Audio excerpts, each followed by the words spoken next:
Welcome to the Steelers by the Lake podcast. My name is James, joined once again by my co-host Cody. Cody, how are you this fine Friday evening? James, I am fantastic. Is this one of our first Friday recordings? Man, this feels weird. Yeah, we don't do this often. No, not often at all. It's like the start of the weekend, but we're like starting or whatever. I don't know. It's weird. But I'm good. I'm repping my alma mater right now. Yeah, the Fighting Scots. Yeah, I don't know. They're not even called. I don't even think they're gonna be called the Fighting Scots anymore. That's a whole nother story. Probably not. Probably Sad. not. It's really weird. Big sad. Oh, whatever. But how are you, James? How are you doing today? It would be like the Fighting Pennsylvanians. Listen, that's true. Listen, you guys, I might not have been here today, but James saved my butt at work today. James came and helped me unload my truck and helped me load my other truck. James helped me out today a lot. I try, buddy. It was good.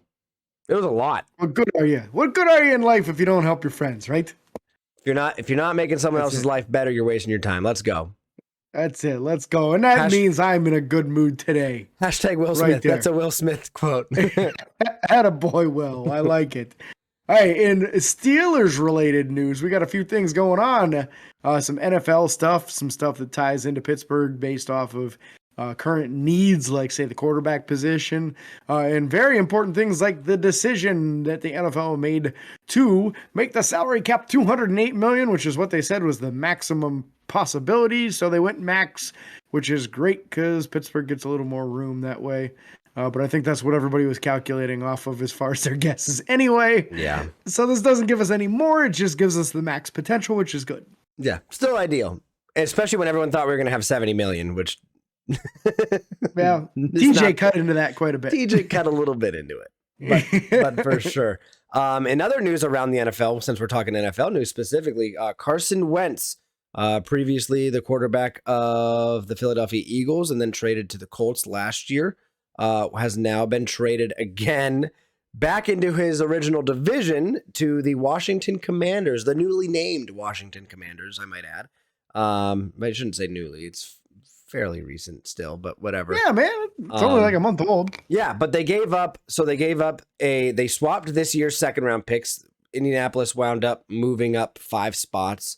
And then they also have 2 third-round picks this year and next year. And then they also have a 2023 third-round pick that has the potential to become a second-round pick if Carson Wentz has 70% or more of their offensive snaps for the Washington Commanders this season. So, not bad. Yeah, which you figure as long as he can stay healthy, that'll happen. But that has been his biggest obstacle in his career thus far, is staying healthy. Yeah. So yeah, there's probably a pretty good possibility that takes another one off the table for the Steelers. First Aaron Rodgers falls, then Russell Wilson, like hours later, now Carson Wentz. So a lot of these guys that people really wanted to see Pittsburgh trade for are falling out of availability. Yeah. Let's talk about the other one because we're here. Yeah.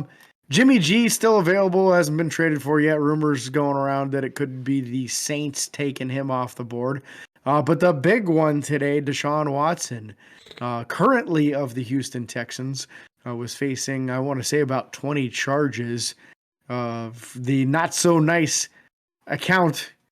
And he was cleared on them today. So those are not going to go through. He's good in the eyes of the law. There could still be civil lawsuits that happen. And honestly, I'll be kind of surprised if they don't.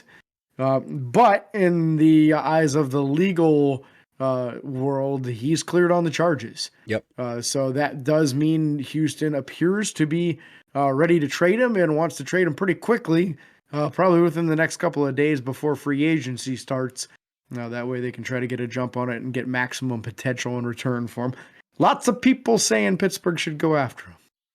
Yeah, and I've said this on a past episode. Don't get me wrong. Deshaun Watson with our team would be a great player to have. I don't necessarily want the drama that comes with him right now. I realize he's been acquitted. He's been, found not guilty on those charges or whatever.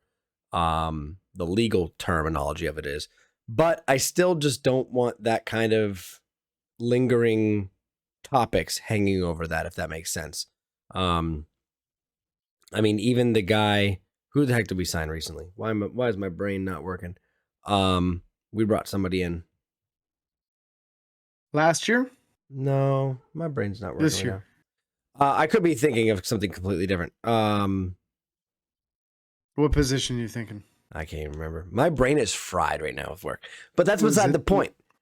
was it somebody who had some charges up against them previously? I think so. I thought so. Or it was something that Pittsburgh brought somebody in. But again, it doesn't matter. What it goes back to is I just don't want that around Pittsburgh right now. With all the Yeah. other, with the TikTok boys and the dancing and everything else, even though I'm not necessarily against that kind of stuff, but with all the other attention and even with you think back to frickin' Antonio Brown, I just want to get out of that for a little bit. You know, just want to Yeah. push it all away for a little bit and see what we can do with a focused team or focused locker room. Yeah, So. I'm 100% with you on this one. If this were just Deshaun Watson, the football player, no strings attached, he had nothing going on off the field where he was accused of things and lots of people accusing him, which is always a bad look.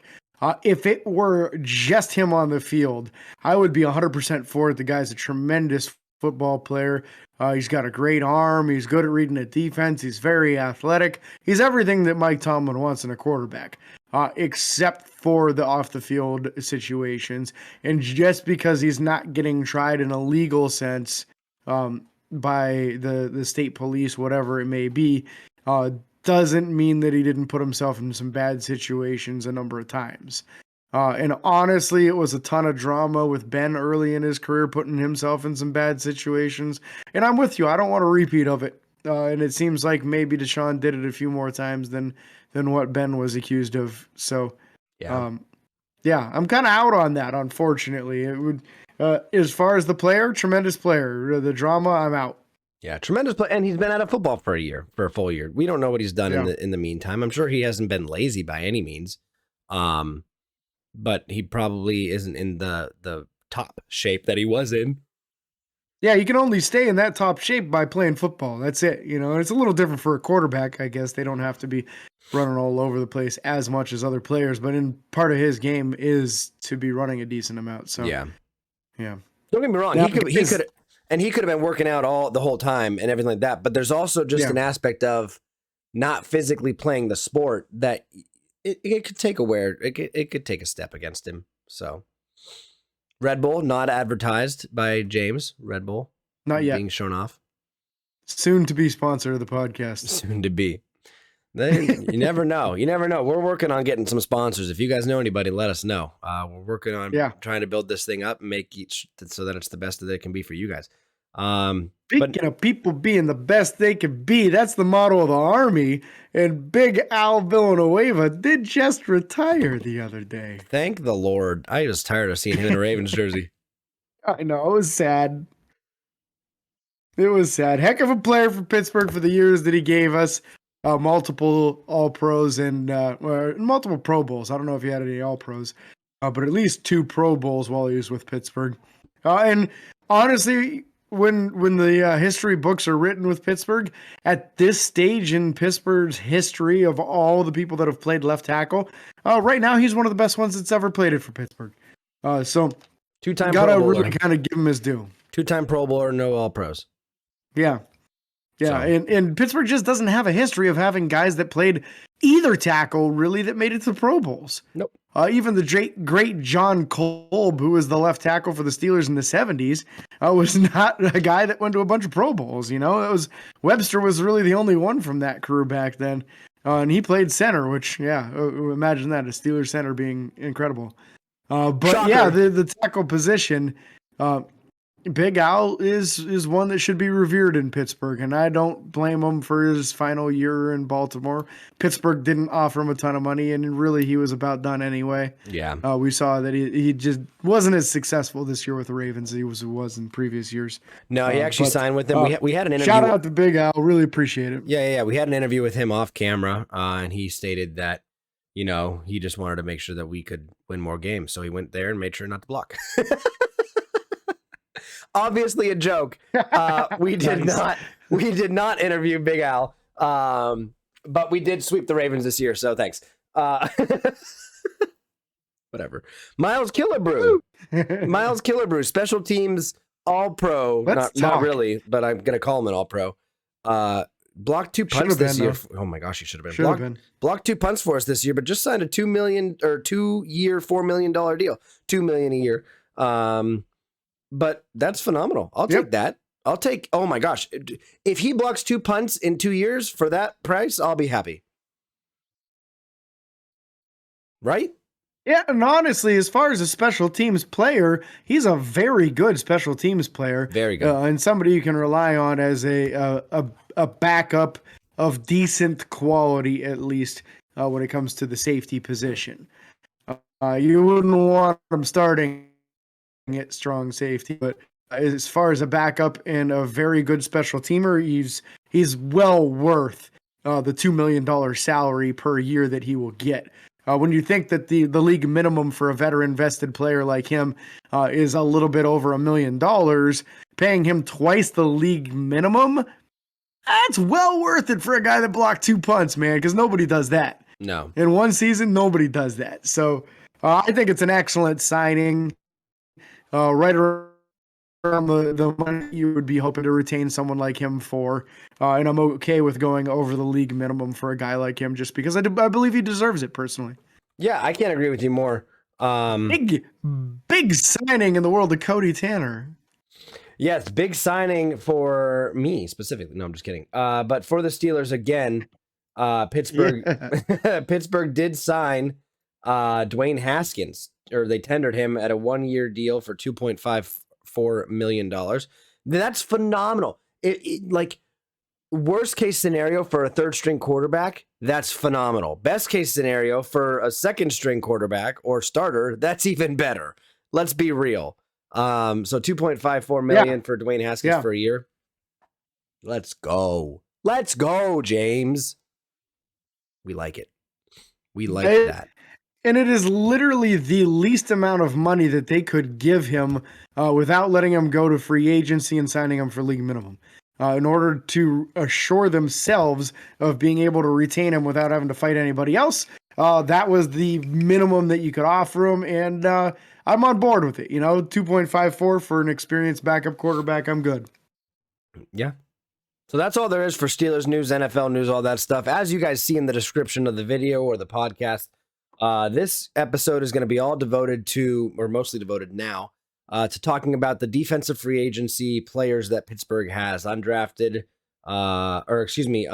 restricted, and exclusive rights free agents. So we're going to go through and give our take on them. And we'd love to hear from you guys as well. If you want to comment on the video or comment on the podcast or send us an email or reach out on social media, it doesn't matter. You can do whatever you want, however you want. We'll read what you send us. We'll have a discussion about it.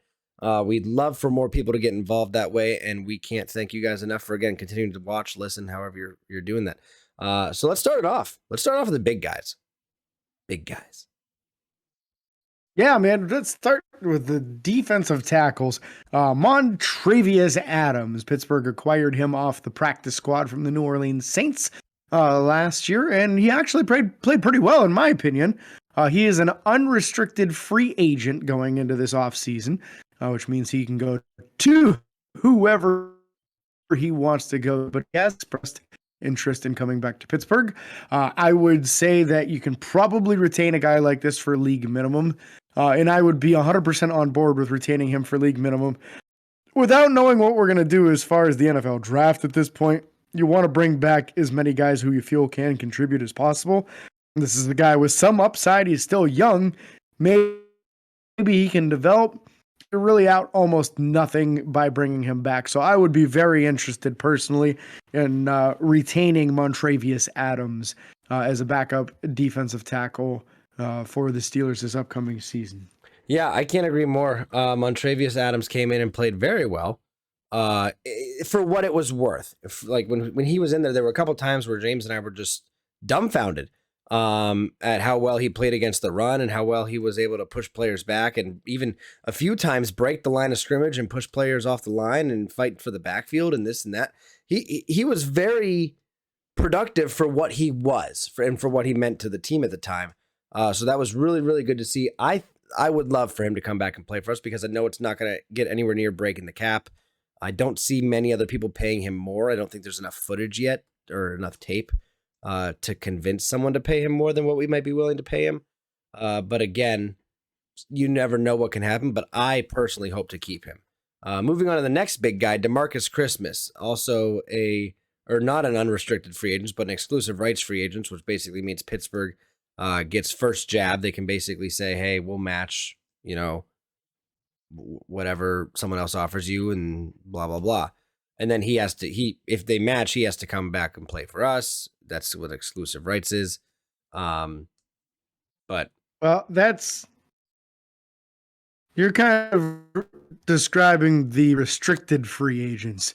Exclusive rights, we offer him a qualifying contract, which only has to be the minimum contract, and he either signs it or he doesn't play. Those are his options. He can't go to anyone else. We hold all the cards. You're right. Thank you. So that means that DeMarcus Christmas, yeah, easy to do. Honestly, it's a little confusing with all the different ones out there. No, that's fine. But it means that we can easily retain him and only offer him something like 500, 600,000, something like that. So for a guy that you would probably not expect to make the roster this upcoming season, no reason not to bring him back. He won't even negatively impact the salary cap in any way because he's going to be lower than the 51st guy on the roster. So to me, it's an easy decision. If you thought he was good enough to be on the practice squad, then he should absolutely be brought back and allowed to compete this preseason. Yeah, I'm kind of there with you. Next guy on our list. I do want to say one thing about DeMarcus Christmas. I think if he comes back at a cheap enough price, like you're saying, he can come back and compete. But I'm also not opposed to. I feel like if there's someone else at the defensive tackle position who might have better pedigree or more tape or might think we fit the scheme better, I wouldn't mind going after someone in a similar price range as him, but bringing in someone that might play better. For me, that's my decision personally. Oh, yeah, I'm with you. And I think the way it goes as far as financially, the only way you can get somebody as cheap as him is to grab somebody undrafted after the draft. True. Anybody in free agency, you'll have to pay them more because they would be a league minimum past those exclusive rights. Yeah, that's true. You can pay them less on the exclusive rights than you can in free agency. So to me, I think you bring them in. And if there's somebody else that you like more that you bring in as an undrafted guy, you just cut him. No big deal. Fair enough. Next guy. It's not Tuesday. It's not Tuesday. But it would be Taco Tuesday. Taco Charlton, the unrestricted. Taco Tuesday, if it were Tuesday. That's true. But Taco Charlton, the unrestricted free agent, outside linebacker. Taco Charlton, in my opinion, is worth bringing back because I think he's as solid as any other backup in the outside linebacker position we have on the team right now. I would not mind seeing Taco Charlton come back. I also would say that I would not be shocked if someone paid him more than what we will. I think he's for sure the one of the top guys on our unrestricted free agent list. One of them. Probably like top 3, top 4, top 3. I agree with you 100% on that one, Cody, to be honest.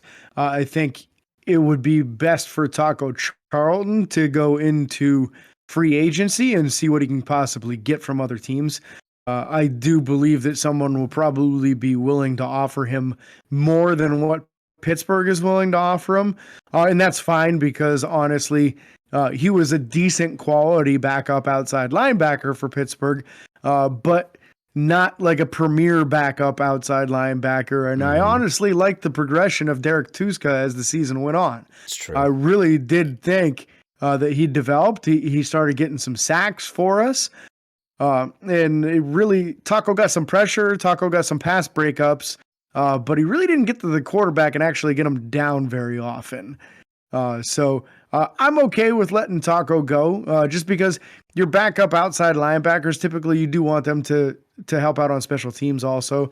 And a guy like him, you're not getting anything on special teams because he doesn't do it. So you might as well just go a different direction, in my opinion.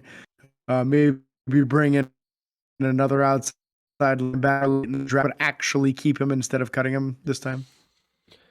Yeah, I can't. Yeah, I guess I agree with that. I kind of understand him coming, or the point that you made, him not playing special teams is a bigger deal than what I originally processed. But again, Taco Charlton, for what we had on the team, was fairly good for what he was. But again, you would like to see more pressure out of him. Derek Tuszka, I almost completely forgot about. You're right. He played very well and started to see some very good progression out of him.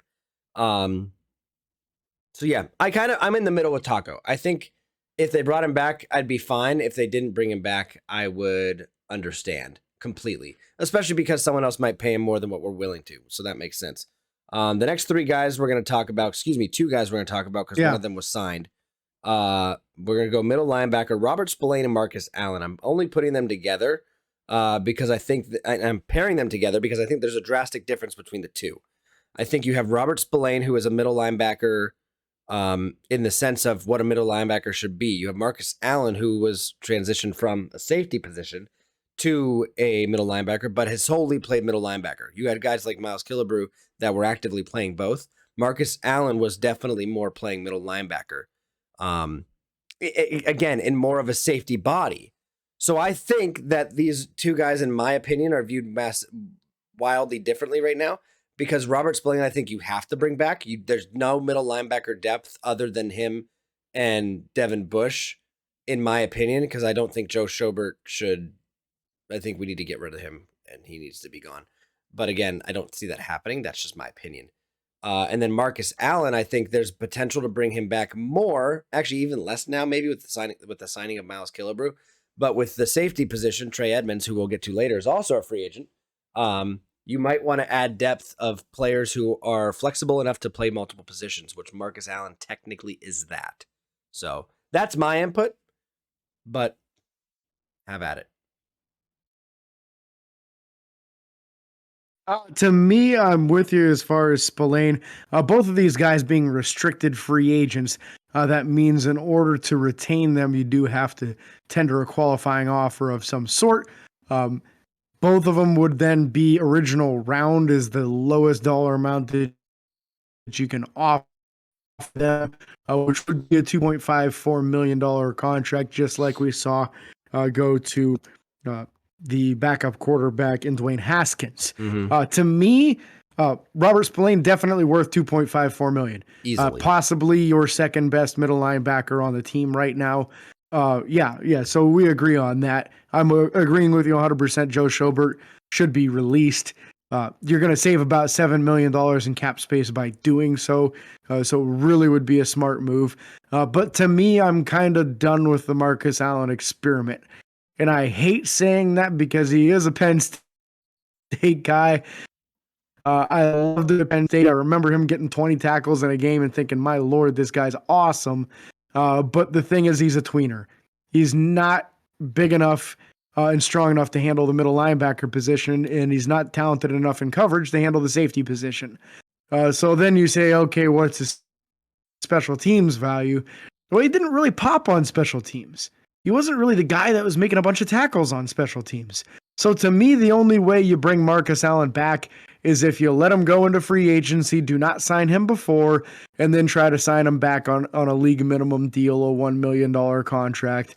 I am not cool with putting 2.54 in Marcus Allen's pocket because I think he has not earned it yet. I don't believe he's earned it. And when you're going to be getting a little bit tight in cap space, we just spent $4.5 million on Killebrew and on Dwayne Haskins. That $32 million number is starting to dwindle down pretty quickly here. You can't just keep on giving $2.5 million to guys that might not even make your roster. So to me, I say you bring back Spillane. You still have Devin Bush, and you got Buddy Johnson too. So if you have the three of them, you start trying to build a new group around them. Yeah, I agree with that. Marcus Allen, again, the flexibility is there for the positions, but I do agree with you that he hasn't earned a $2.5 million payday. Not even close, to put that politely, not to be mean. The next guys we're going to talk about are all secondary positions, so defensive backfield, and I'm going to just name them off for a second because I want to see the massive amount of corners specifically. So you have Terrell Edmonds in the safety position, but then you also have Joe Hayden, who we picked up from Cleveland and has probably played past his prime at this point. Let's be real.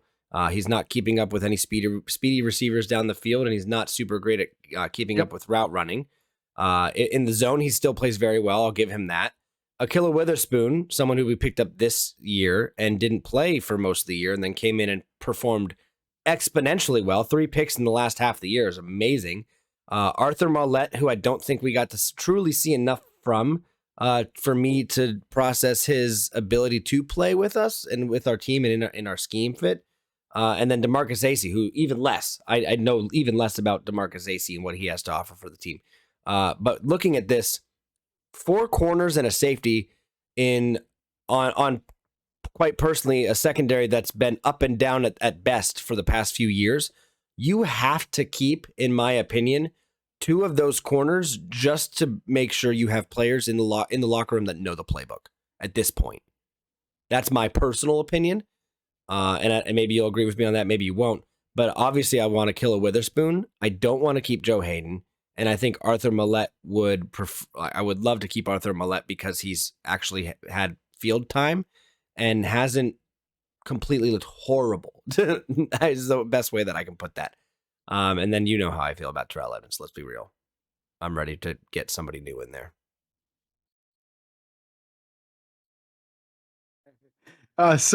When going after all these guys, to me, Terrell Edmonds, the only way you bring him back is if you can get him at a reasonable contract of like $4 million or $5 million per year. At that salary, I'm okay with paying him as a starter for like a 2-year deal. I don't know that I even want to commit to a 3-year deal with him because I feel like if you do 2 years, that gives you a window to try to find somebody in the draft that you can get as a replacement at a higher level player. Joe Hayden, I'm with you on Joe. He's over the hill. His best future role is probably switching to the safety position, but he's only a little bit over 190 pounds, so he'd really have to pack some muscle on, and I feel like that would probably make him even slower, which just isn't going to work for Joe. So I think for Pittsburgh, with the ultra elite athletes that they play against at the wide receiver position, you just can't afford to be marching a guy like Joe out there anymore and calling him a starter. Akilla Witherspoon, I 100% want Akilla Witherspoon back. I feel like he can be your top corner on this team. Yeah. I like what he showed us in the second half of the year. He's got good athleticism. He was a 4.49 40 guy when he ran his combine a few years back.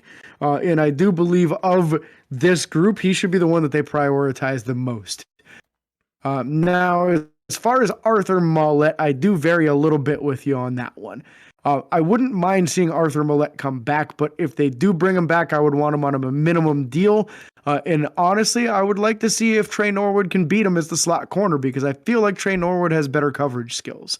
And Trey has made some really nice plays in his rookie season. I feel like you probably have a little bit more potential, and he's a bigger player too. He's got a couple inches on Arthur Mollett. And I do feel that maybe the potential of Trey Norwood is quite a bit higher than what you would get with Arthur Mollett. I wouldn't mind having Mollett on the team, especially going into the preseason.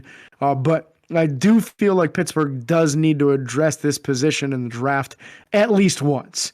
Oh my gosh! If you had more picks, you'd probably want to take one guy early and one late. But yeah, I feel like you can easily move on from 2 of these guys and be all right. If you move on from 3, your cornerback position is going to be absolutely devastated. And briefly with DeMarcus Acey being an exclusive rights guy, bring him back. It doesn't even affect the cap. Let him compete and see if he can turn into something. But I would not really factor him into the decisions as far as free agency or the draft. He doesn't really factor in. You let him come in and compete, and maybe he shows you something, but don't expect him to.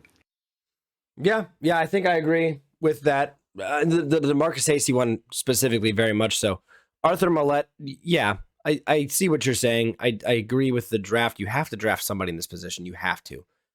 Even if it's just to have competition on the team. We talked about the corners when we looked at the NFL Combine. Yeah. We talked about the guys that are available. The talent's there, and I think the talent will even be there late.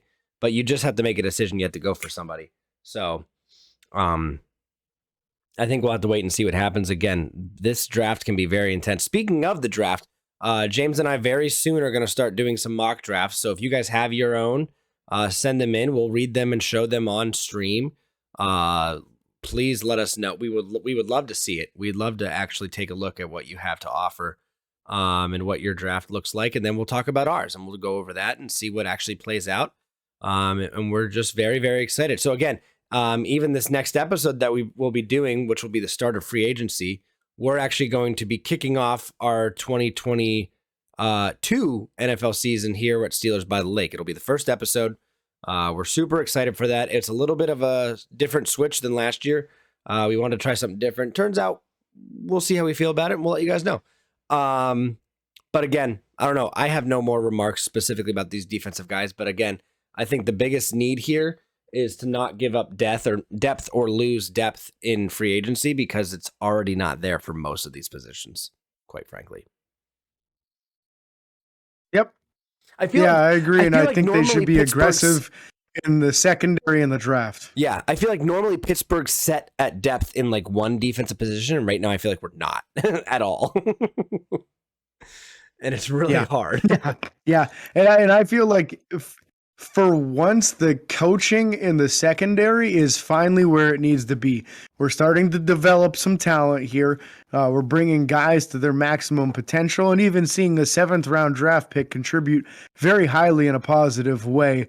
I think the coaching we're seeing from Terrell Austin back there is really starting to take off, and I think now's the time to really start bringing in some youth, bring in a strong safety in the draft, bring in a corner in the draft. And let's see what Terrell Austin can really do with coaching these guys up. And then maybe you have yourself a future defensive coach superstar kind of guy. You know, this is, I think there's a lot of potential. Let's bring in some talented young guys. Let's bring in some athletic guys, and let's see what Coach Austin can do with them.